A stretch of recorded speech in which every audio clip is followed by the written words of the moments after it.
Asia and the Pacific are one of the uniquely beautiful and culturally diverse continents in the world.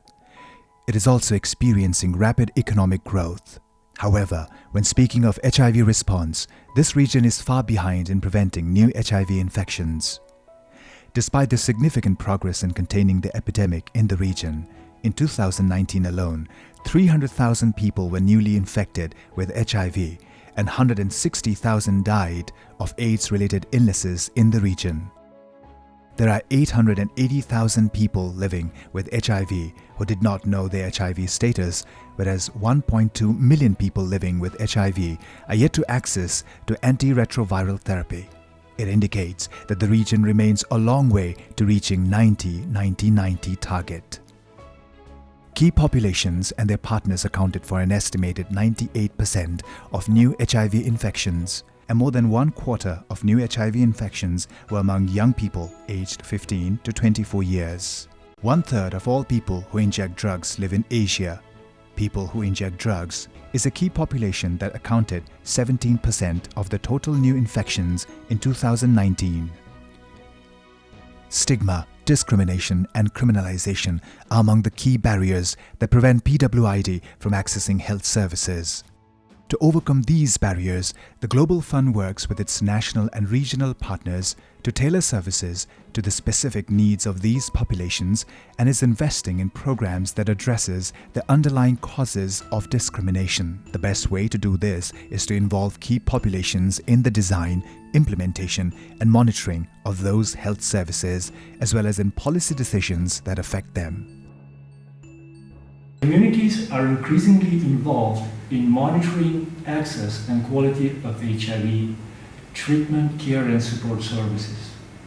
Being a recipient of the services, they are well positioned to track what works and what doesn't from a local and contextualized perspective. Within the framework of Global Fund Key Population Research and Advocacy Program, funded by the Global Fund and implemented by Save the Children, principal recipient, and Asian Pacific Network for People Who Use Drugs, ANPUD, has recently completed a research that looked into the access of PWID community to needle and syringe exchange services, opioid substitution therapy, and linkage to essential healthcare services. HIV testing, ART, hepatitis C services in Cambodia, India, Indonesia, Nepal and Vietnam. This study is the first of its kind in the region, designed, implemented and analyzed by the community members from the beginning until the end. The broader objective of the study was to build evidence for advocacy for improved quality of harm reduction services, HIV, hepatitis C, tuberculosis prevention and care services to people who inject drugs in study countries. In my role as the project coordinator, I ensured that every individual involved in implementing the study has clear understanding of this study. Continuous efforts has been put in grooming specific research skills of all our partners. In order to ensure quality of the study, consistent monitoring was done with all the teams in Cambodia, Indonesia, Nepal and Vietnam, so that the CBQM study outcomes match international standards. The study employed mixed methods. The qualitative method was used to effectively review of PWID-related HIV policy programs and interventions to contextualize the quality aspect of harm reduction program at the country level. The research team have also conducted key informant interviews, facility observations, focus group discussions, along with the structured interviews with 1,619 PWID in 9 cities in Cambodia, India, Indonesia, Nepal and Vietnam. The following are some of the key findings of the study. Drug policy reform. Despite progress in the provision of HIV services to PWID, significant legal barriers still exist in the study countries. The standing policies that have been supporting harm reduction services to PWID lack legal backing. It risks a rollback of the current service when external resources shrink. Quality of needle and syringe exchange services. Majority of respondents rated the overall quality of NSP favorably and are mostly satisfied with the services. All study-implemented countries seem to have implemented the 4 major components, that is NSP, OST, overdose management, and HCV prevention and treatment of harm reduction. However, providing a comprehensive HR service to PWID is still full of gaps in many countries. Access to HIV test.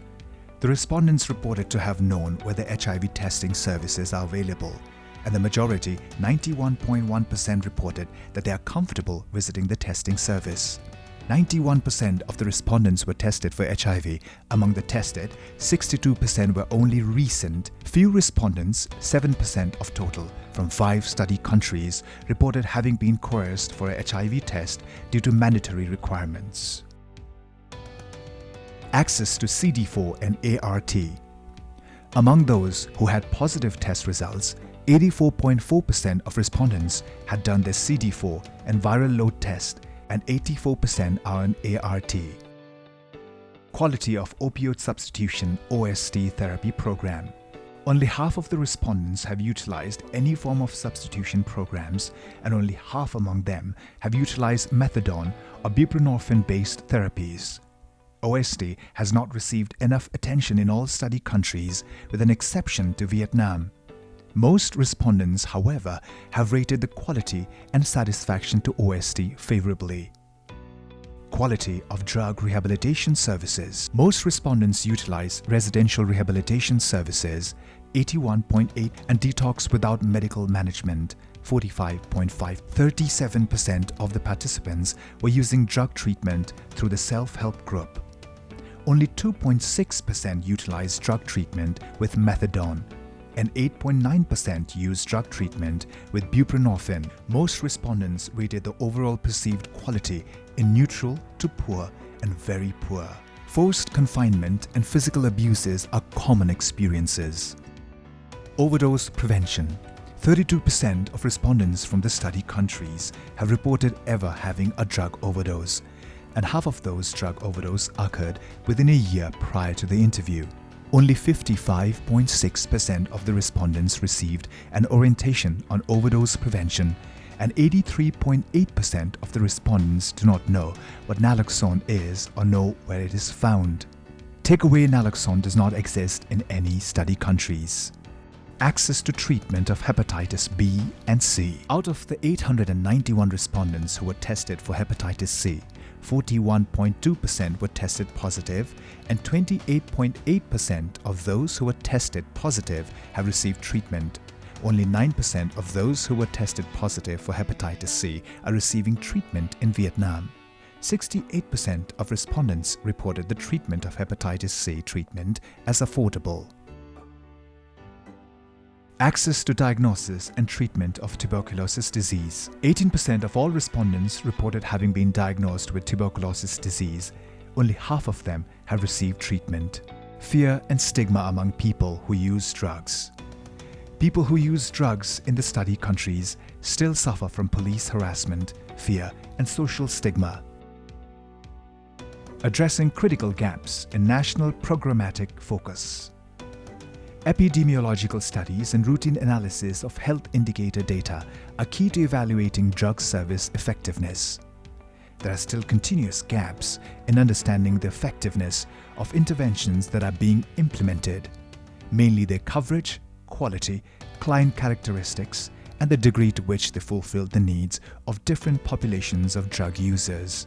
In all study countries, there are regular, often costly, biobehavioral studies on the characteristics and behaviors and prevalence among drug users. The collection of comparable and reliable monitoring data on the extent and quality of routine interventions and service implementation need to be strengthened. Overall, the study found clear gaps in the uptake of regular HIV services, prevention of drug overdose, referral to TB services, and treatment of HCV and HBV. The study also highlighted a need for the national drug users networks and relevant stakeholders to come together and review the country's specific findings and develop an action plan to improve quality or services. Such an effort can be more effective if it is complemented with the development of a common advocacy agenda across the region. The following are the key recommendations from the study. The study countries should continue to focus on reducing drug-related harm for people who inject drugs by providing comprehensive harm reduction services and also expanding the service to increase coverage. Referral should be improved to all key services included in comprehensive harm reduction programs. Referral to TB programs can be introduced all across the board. There is a need to revise the opening hours and improve client and service provider relationships. The NSP programs can build a coalition with elders, law enforcement entities, and other stakeholders at the local level to create a space for drug users to feel safe. All study countries can consider adjusting the dispensing hours of OST and allowing stable users to take away dose certain days of OST dosage. The governments should introduce strict guidelines and improve the monitoring of these drug rehabilitation services and ensure that the clients are using the service voluntarily and are treated with dignity and respect. Services should make overdose prevention education a part of the broader harm reduction education package and ensure the drug users have knowledge of and access to naloxone therapy. Study countries should continue to emphasize HIV tests to be voluntary. Programs should emphasize on repeat testing of people who use drugs. Some countries, most notably India, need to close the gap and ensure that all those who are tested positive are linked to the CD4 test and ART. Study countries can also close the gap between those who are tested positive and those who are on ART. All the study countries can increase the test and treatment of hepatitis C and reduce burden out-of-pocket expenses for the people who use drugs. The standard operating protocols of harm reduction services can be updated to include referral to TB programs, improve referral, and coordinate adherence of TB treatment among people who use drugs and with a TB disease. Programs in all study countries can integrate legal support to people who use drugs in the core design of the harm reduction program. The service site can do more to make the clients of service feel more secure. As drug users are frequently imprisoned, programs should improve the availability of OST in prison settings. The reduction of harmful policing practices should be a goal of all service delivery points. The countries can put more resources in routinely evaluating its programs aimed at drug users, as well as integrate more quality indicators in its routine program.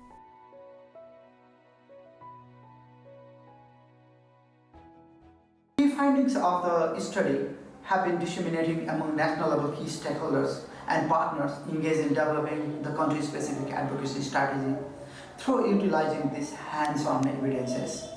In accordance with the advocacy plan, country partners have been implemented advocacy initiatives in order to complement national responses and addressing the key barriers to increase accessibility and improve the quality of services. कतिपय policy strategy र हाम्रा कार्यक्रमहरू develop गर्दाखेरि चाहिँ Laos प्रयोगकर्ताको बृहत्तर हितमा ध्यानमा राखेर हाम्रो लाओस प्रयोगकर्ताहरूको महासङ्घले चाहिँ हामीले यो कुरालाई चाहिँ अगाडि बढाउनलाई हामीलाई मद्दत गर्छ। हामी ग्लोबल फन्डको प्रपोजल राइटअप प्रोसेसमा छौँ। यो रिसर्चबाट जुन हामीले ग्यादर गरेको फाइन्डिङहरूलाई चाहिँ हामीले अब यो प्रपोजलमा इम्प्लिमेन्ट गर्न सक्नेछौँ। हाम्रो नेसनल स्ट्राटेजिक प्लान पनि रिभ्यू हुँदैछ 2021 देखि 2036 सम्मको, जसमा पनि यो हाम्रो यो फाइन्डिङले धेरै नै टेवा पुर्याउनेछ भन्ने कुरामा म विश्वस्त छु। Within this advocacy framework, KPRA will continue to focus on enabling community-based networks and advocacy groups in representative key populations to actively mobilize their communities to affect policy changes and increase access to the HIV services. This study would not have been possible without the tireless efforts of our partners on both regional and national level. So on behalf of the Key Population Research and Advocacy Project team, I would like to thank Asian Network for People Who Use Drugs and our country partners, Korsang in Cambodia, Charisma in Indonesia, the ANPUD in Vietnam, IDUF in India, and Recover Nepal in Nepal. I would also like to thank the Global Fund Secretariat and Save US team for their support, technical inputs, and motivation throughout the entire period of the study.